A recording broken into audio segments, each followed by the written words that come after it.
Belly up to the bar, barflies, and have a drink with me. My name is Kellen, and this is the Midwestern Barfly Podcast.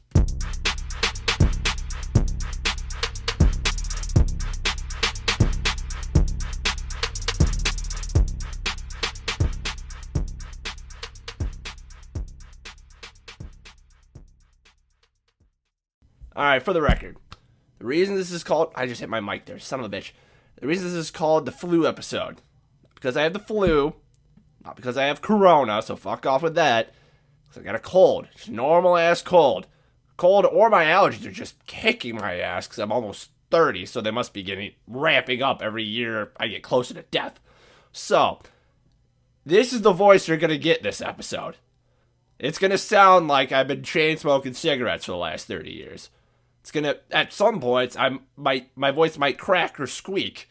It'll sound like I'm going through puberty yet again. Granted, that's going to sound freaking hilarious. It's just what we got to deal with. I'm sorry.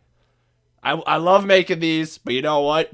Like Jordan in the flu game, like Chris Collinsworth on Sunday Night Football this past Sunday, the greats don't take a sick day. The greats, they play through the pain. And you know what? We're going to do that. We're going to give you the episode that you deserve. We're going to give you another great show for episode number 17. But before we get into it, as always, this episode is sponsored by the Midwestern Barfly Gazette shop. That is right. That is our merch store. It's where you can find all of our great merchandise that we have to offer, like the I'm My Grandma's Bookie line, the Win Bets Pound Beers line, the What Did I Do line. We have t-shirts, hats, tank tops, long sleeves, hoodies, fucking sandals, even though it's the winter's coming. We still have sandals. I think they look cool. You should too. Make sure to go click the link to our store in the description of wherever you're listening to this podcast. Fill up your cart.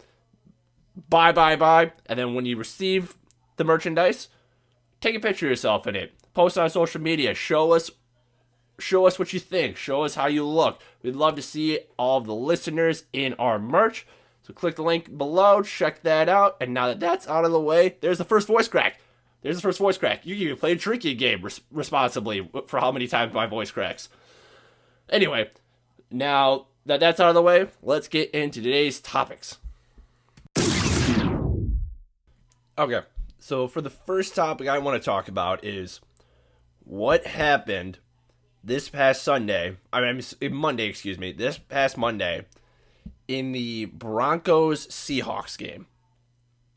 Now, for the record, the main reason I gave any shits about this game is because I had Broncos minus 6.5. Why did I have Broncos minus 6.5? Because the fucking Seahawks, people.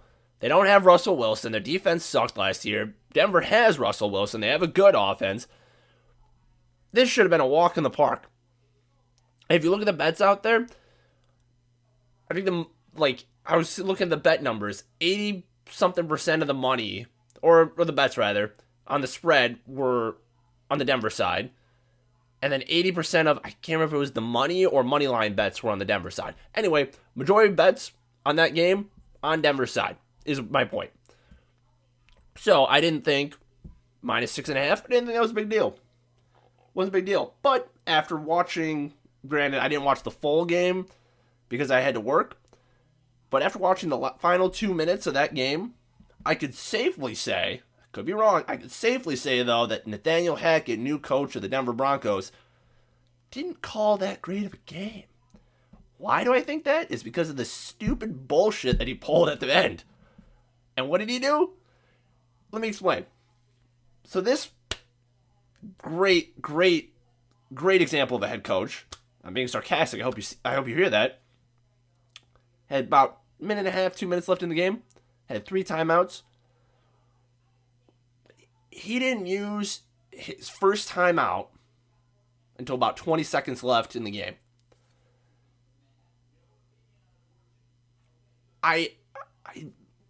When you're down one, he was down one. I didn't mention that. Denver was down 1, minute and a half, 3 timeouts. He didn't use his first timeout until 20 seconds left in the game. They had no sense of urgency, no nothing. They were just lackadaisical the whole time. The way I saw it, there was even chunks where they were taking 15, 20 seconds off the clock. I'm like, yo, you guys gotta go. You gotta run. Let's go. But apparently they didn't do that. So, fast forward to 20 seconds left in the game, when he called that timeout, did he send his offense back out on the field with Russell Wilson, one of the top quarterbacks in our league, and a great team around him, and with Javonte Williams, Jerry Jeudy, Cortland Sutton, and those guys? No. He sends Brandon McManus' kicker out to kick a 64-yard field goal, which, to my knowledge, is either the record or pretty damn close to the record for longest field goal in league history. In a one-point game, week 1, with 20 seconds left. I am pretty darn confident that any fifth grader that has played at least 2 years of Madden, or 1 year rather, would have had better clock management than that. You do not kick the God-blessed gosh darn ball with 20 seconds left and 2 timeouts. Granted, he should have been using the timeouts better before, but in this shitty corner he painted himself in, it's the stupidest thing in the world. And when he did, God bless Brandon McManus, he really didn't miss it by that much. It had the distance, it didn't have the trajectory, the aim. It was off to the left by a couple of feet. So it wasn't a bad kick. It's just the guy was put in a shitty spot. And the best part is, after McManus missed that kick, with 15 seconds left, and which is the time frame when the Seahawks would have basically just knelt the entire time, just to run out the clock and call the game. Nathaniel Hackett, the Broncos head coach, he decides to use his final 2 timeouts then. He calls them then. What did he expect from calling his 2 timeouts within those 15 seconds? What did he expect to happen? Like, somehow magically the Seahawks would run a play and fumble the ball and the Broncos would run it back? Guy, like, they had 4 downs to kneel it with 15 seconds left. You called 2 timeouts. Brings them to 3rd down. They're just going to kneel it and run the clock out. That just capped off how stupid of a move that was. And this guy has a fucking job as a head coach in the NFL. I don't even know who the general manager is of the Broncos. I don't even know. I thought it was Elway. I could be wrong. I could be just talking out of my ass. But whoever that is, you did a terrible job. Or the owner. I don't know. To be honest, I don't know the front office bullshit like that. Whoever hired this moron to coach that team, you made a gigantic mistake. And I'm pretty sure, don't quote me on it, this is a joke, pretty sure Russ is looking at it like, what did I get myself into? Why did I leave Seattle? Because if that's indicative of what the rest of the Broncos season looks like, folks in Denver are going to have a long year. All right, so we're going to try a new segment here for the show. We're going to experiment a little bit with something new since it is football season, since fantasy football is a big part of this part of the year. We're going to talk, it is going to be very fantasy football heavy is what I'm trying to say, a weekly thing. Now, yes, this is a new segment. Yes, not a lot of people are into fantasy football. So if you do enjoy this, please let me know. We'll keep it going. We could get more people involved with like the contact information below wherever you're listening to this podcast. But remember, folks, this is the 17th episode of this show. We're still learning, still trying to throw shit at this, still trying to figure out what sticks. So if you like this, let us know. If you don't, we'll figure something else out. But I wanted to try like a fantasy football like doghouse, if that makes sense. And what I mean by that is going through like underperforming players that need to see a jump in performance the next week.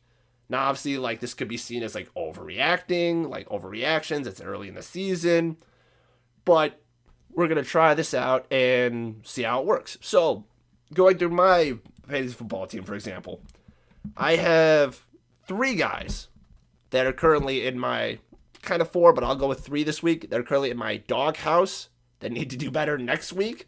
Because, to put this into perspective, I did win this past week by like 130 to 108. So it was a pretty good win because other guys stepped up.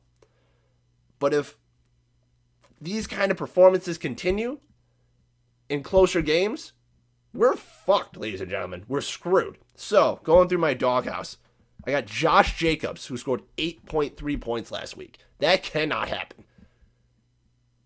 Now, I get it. He's in a new offense. He's got, like, the running back committee, this, that, whatever. But if that happens again next week, and there's another voice crack if you keep a score, I don't know what I'm going to do. Because obviously I got Antonio Gibson down below. I can figure out something else with my flex. I can get rid of Josh Jacobs.